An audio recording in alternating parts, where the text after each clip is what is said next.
Wow, that was a big one. Brock Lesnar coming out there on the WWE Monday Night Raw. Anytime Lesnar's around, it's always a big deal. Tonight's the March 9th edition of Monday Night Raw, and it's been a good Raw. If you've been a fan of the Intercontinental title chase, you've been watching the last few segments about that. But Paul Heyman turned this into a main event segment coming out here at the start of the second hour of the show. Basically, Paul came down and they showed a good long little vignette about Lesnar going up against Roman Reigns. Basically, Roman's trip through NXT, through his rise at the Shield, and then winning the Royal Rumble, and then basically painting a picture of the story of Roman Reigns' family life, growing up with his historic wrestling family, where they link him to all of the past wrestlers of Rikishi and The Rock, and that whole big, huge Samoan family. Have all come into wrestling and all had a huge, success rate getting into WWE. Of course, The Rock is one of the biggest, WWE wrestlers of all time, who's left WWE and gone on to be one of the biggest, Hollywood stars. But basically, they talked about, the criminal linkage that goes along with that family, basically telling Roman to go down to the beach and fight all the muscleheads, or go into the bar and fight all the drunks. And if you don't be the last one standing from that fight, you're not coming home tonight.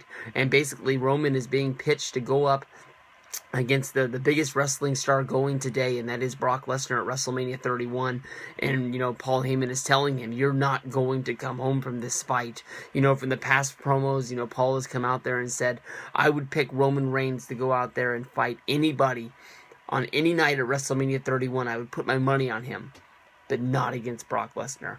Paul Heyman is claiming that Brock Lesnar is his beast that he's going to be bringing to WrestleMania, and there's no way that anyone's going to be able to beat his beast. And then they just go on to the point of Paul Heyman just being Paul Heyman and just spitting this promo out to basically, referring to all of the dirt sheet storylines that have been going on for the last week, or I apologize, the last 2 weeks since Brock Lesnar walked out of Monday Night Raw in Nashville and didn't appear on the show, basically talking about Brock Lesnar taking his WWE Championship once his contract ends to UFC, and unifying the championship with WWE/UFC World Heavyweight Champion. About going in there, of course, everybody knows about the rumored match, Brock Lesnar against Frank Mir. As soon as Brock Lesnar will be able to get out of wrestling at WrestleMania 31 when his contract ends, be able to get into fighting shape, that is the match more than likely they will put him up against. Of course, Frank Mir and Brock Lesnar have the history. That was Brock Lesnar's first opponent and one of his first championship opponents, where basically Brock lost the last one after dominating the fight, but basically once they got it onto the ground, I believe it was some sort of an arm lock that basically, Brock got locked into, and he immediately tapped out because, his game was good in UFC. It was good enough to be a part of UFC, but, he hadn't really mastered the art of the fight yet. But, then once they had the fight in the rematch, that's, of course, where Brock dominated and showed that he had grown as a fighter and become better. But, it's all about WrestleMania 31. I don't think anybody has this as Brock going, I don't even know what they would do if Brock was to keep the championship at WrestleMania 31. I think it definitely would be a shocking deal. WWE would have to do what they did with CM Punk. They'd have to do what they did in the past and immediately start some sort of a tournament in order to crown a new champion to move on from there.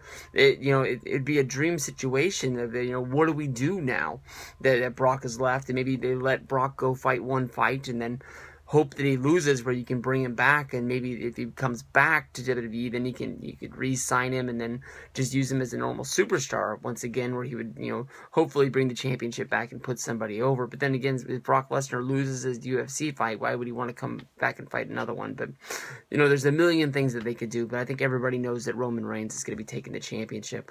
Paul's promo here was dynamite, bringing up the fact that, as a rookie in 2002, basically they put Brock into the ring against the biggest star they've ever had, The Rock, who, The Brock, just was fed him, and he beat him. At WrestleMania 30, Brock was fed The Undertaker, took him into the ring and beat him, something that no one's ever been able to do at WrestleMania before. And that's what he's going to do again, because Brock Lesnar is Brock Lesnar. He's a beast, and he can beat anybody. Honestly, in my opinion, Roman Reigns looked like a major geek in this segment by not coming out and not confronting Brock Lesnar.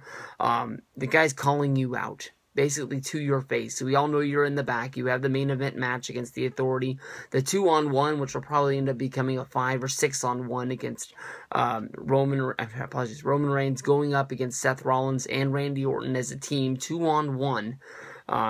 We know you're there. Get your butt down to the ring, get in the face of Brock Lesnar, and show us that you're really going to take this fight to him. Because as of right now, you look like a wuss, dude. You look like you don't even want to be in this match. You look like you're happy to win the Royal Rumble, and you'll take your little, Royal Rumble trophy to the back and say, that's it, I'll put this on my Wikipedia page. But you look like there's no way in the world you're going to be beating Brock Lesnar. If you're going to beat Brock Lesnar, you need to be getting in his face, and you need to tell him and stop Paul Heyman from talking all this crap about you.